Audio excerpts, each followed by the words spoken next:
Today we're going to be talking about the scientific miracles of the Quran, those statements in the Quran and the sayings of the Prophet Muhammad, the hadith of the Prophet sallallahu alaihi wasallam, may God's peace and blessings be upon him, that are truly remarkable, that beg the question, how could such information be in a book 1,400 years old?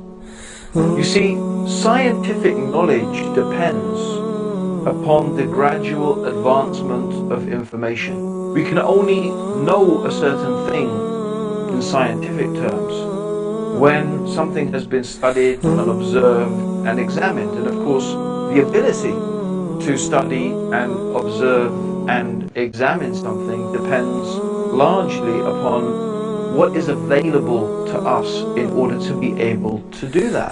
So for example, how much can we know about the stars and cosmology if we don't have access to powerful telescopes and different ways of interpreting and gathering and then interpreting data from the universe around us?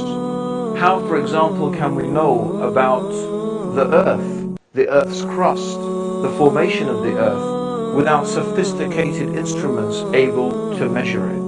How could we know, for example, about the details of human embryonic development without the sophisticated processes available to us today in order to be able to acquire that information? This is something concerning how scientific knowledge comes to us. What if we were to come across a book, an ancient book, 1,400 years old, and this book was going to give us information? It was going to reveal facts that we have only discovered recently through our hard-earned scientific method of investigation, and that now, after continued observation and gathering of information, now we know, yes, these are facts, these are things that are true, but no one knew those things 1,400 years ago. No one even had the possibility of knowing those things 1,400 years ago. Then surely this begs the question, where could such information come from? Where could a book so ancient have received such knowledge that is so modern? إن الذين كفروا بالذكر لما جاءهم وإنه لكتاب عزيز لا يأتيه الباطل من بين يديه ولا من خلفه تنزيل من حكيم حميد. So Professor Keith Moore, he incorporated this new information he got from the Quran and the Hadith into the third edition of his book, The Developing Human, which got the award for the best medical book written by a single author. And later on, this book was translated into several languages of the world. And Professor Keith Moore said that this information in the Quran cannot come from human source. The author of this Quran has to be Almighty God. In the 1940s, Professor Streeter of the Carnegie Institute of Embryology in Washington, D.C., proposed a system for classifying the stages of human development.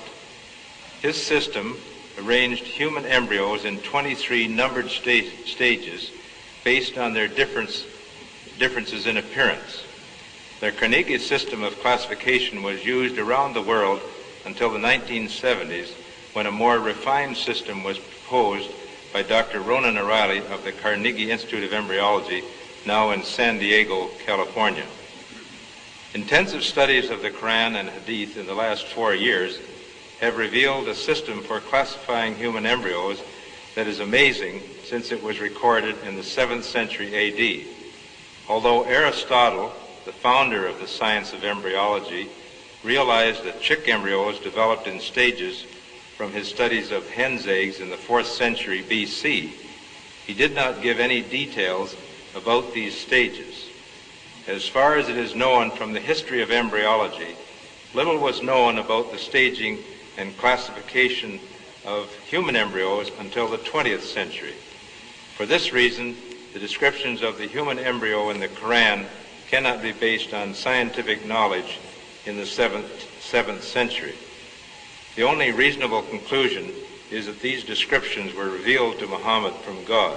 هل أتى على الإنسان حين من الدهر لم يكن شيئا مذكورا إنا خلقنا الإنسان من نطفة أمشاج نبتليه فجعلناه سميعا بصيرا ولقد خلقنا الإنسان من سلالة من طين ثم جعلناه نطفة في قرار مكين ثم خلقنا النطفة علقة فخلقنا العلقة مضغة فخلقنا المضغة عظاما فكسونا العظام لحما ثم أنشأناه خلقا آخر فتبارك الله أحسن الخالقين يخلقكم في بطون أمهاتكم خلقا من بعد خلق في ظلمات ثلاث ذلكم الله ربكم له الملك لا إله إلا هو فأنى تصرفون يا أيها الناس إن كنتم في ريب من البعث فإنا خلقناكم من تراب ثم من نطفة ثم من علقة ثم من مضغة مخلقة وغير مخلقة لنبين لكم ونقر في الأرحام ما نشاء إلى أجل مسمى ثم نخرجكم طفلا ثم لتبلغوا أشدكم ومنكم من يتوفى ومنكم من يرد إلى أرذل العمر لكي لا يعلم من بعد علم شيئا. The Quran says, وهو الذي خلق الليل والنهار والشمس والقمر كل في فلك يسبحون. The sun and the moon each follow a law which they do not go outside of. Now 1424 years ago, was that law known? Was it known 1424 years ago? Was it known? It says the moon and the sun. Now we now know that the moon goes around the earth, doesn't it, in its own orbit, isn't it? And we also know that the earth goes around the sun in its own orbit. Now the Quran says, وَالشَّمْسِ وَالْقَمَرِ, suggesting that the sun doesn't move out of its orbit. So that means the Quran is saying that the sun is in an orbit. Could the Prophet, peace and blessing be upon him, have known that the sun has its own orbit, its own law? He could not have known that. Could he have also known that the earth is positioned in such a way as to make it appear that the sun is stationary? No. Second thing, could the Prophet ﷺ have known that the moon is also in its own orbit around the earth as the earth is moving around the sun? Could he have known that? No, he couldn't have. The Quran said that. Vous savez, il y a encore deux grands mystères en science. C'est comment, justement, ces poussières d'étoiles inanimées se sont assemblées pour donner la vie, pour donner l'animé. Ça, on ne sait pas. Le passage de l'inanimé, on n'a jamais pu fabriquer la vie dans des éprouvettes en laboratoire. Et puis comment cette vie est devenue consciente, on ne sait pas. Ce sont deux grands pas qui est encore très très mystérieuse et qu'on ne sait pas.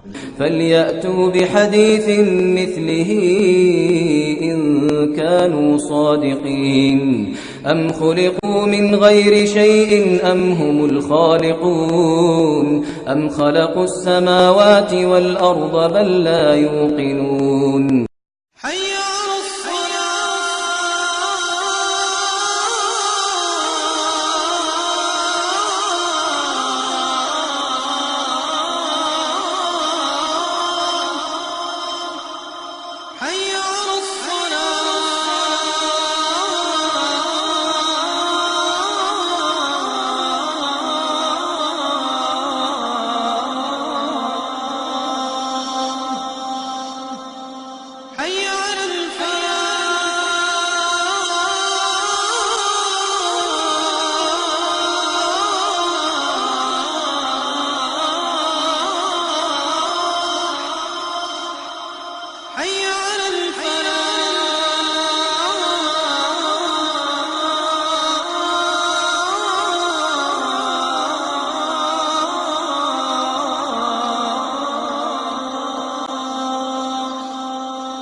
دعوة